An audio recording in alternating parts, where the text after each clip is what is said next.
Ito yung pinaka main entrance natin. Kung mapapansin nyo sa loob, ang dami ng mga na-construct na bahay. Actually, kukunti na lang yung available namin dito, and then meron kaming 4 na ready for occupancy, at yung bubuksan nating bago doon sa isang phase na mga pre-selling. Tara, samahan nyo ako.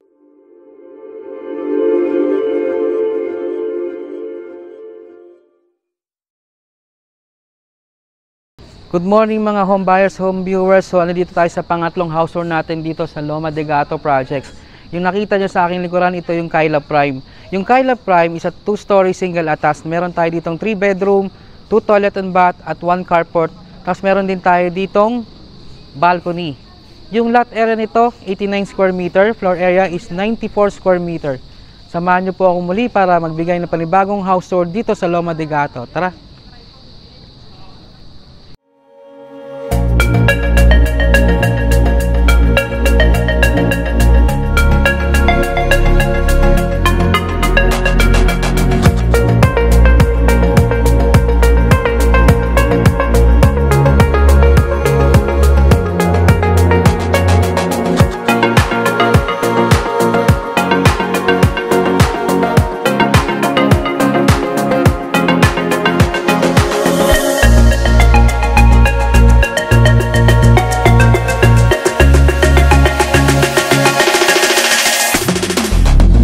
Katulad nung na-house tour natin, yung front face natin, ito meron tayong space dito para sa ating small garden. Yung iba, ini-enclose na din nila to, naglalagay sila ng fence o yung gate. And ito yung ating isang carport at yung access natin sa pinaka main entrance. So katulad nung isang unit natin na house tour, meron siyang space dito na almost 2 meters yung size niya. And tingnan natin yung loob. Ito yung main entrance natin, yung main door na ginamit natin ay solid wood. Tara, check natin yung loob.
Pagpasok mo yung living area natin, nandito sa area na to. Tapos dito meron tayong dalawang sliding na window and high ceiling yung unit na to.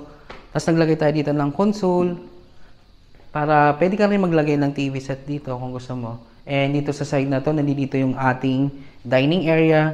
Pwede maglagay ng 6 seaters kasi ito ay 4 seaters. And dito naglagay tayo ng console para mas mukha siyang mas magandang tingnan, no? And ito another divider dito. Dito sa area na to, dito yung ating kitchen area na naglagay tayo ng isang single sink. Tapos yung ating countertop. And ito yung ating cabinet. May space ka pa doon sa taas. Dito sa side na to, ito yung ating toilet and bath sa ground floor. Yan, pwede mo rin siyang i-enclose. Lagyan mo lang siya na kahit yung half lang na partition na glass. Ito may mirror na tayo dito. Maganda din dito sa unit na to, meron tong isang room dito sa ground floor. Pwede siyang guest room, pwede siyang entertainment room. Check natin.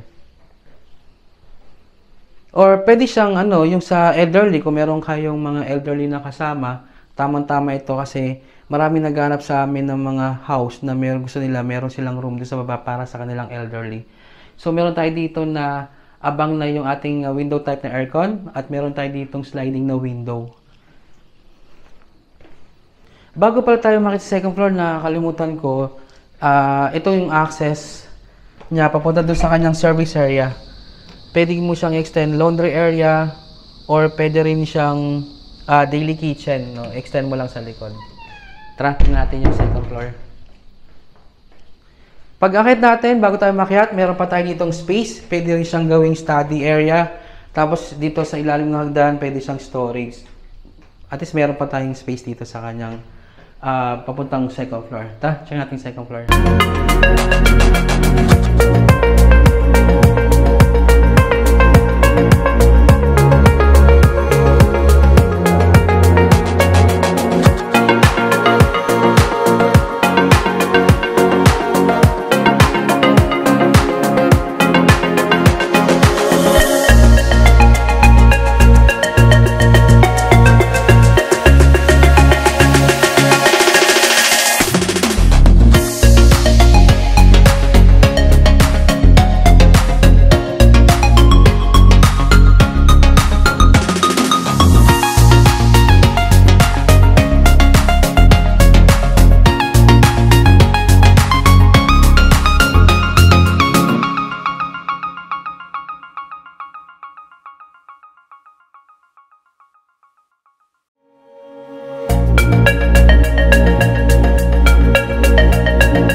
Yung stairs natin, solid wood pa rin yung ginamit natin. Tapos yung handrails at dito sa pinaka unahan niya ay 2x2 na tubular, then 1x1. And dito meron tayo ditong owning na window, high ceiling yung unit natin. Meron tayo doong window para sa ating sunlight and another, ito fixed to yung glass na to para sa sa sunlight din natin. Dito sa second floor, meron tayong dalawang room. Unahin ko itong first room. Ito yung kids room na ang nilagay din nilang bed is parang sofa bed. And meron tayo dong window sliding, yung ating window type na aircon, high ceiling.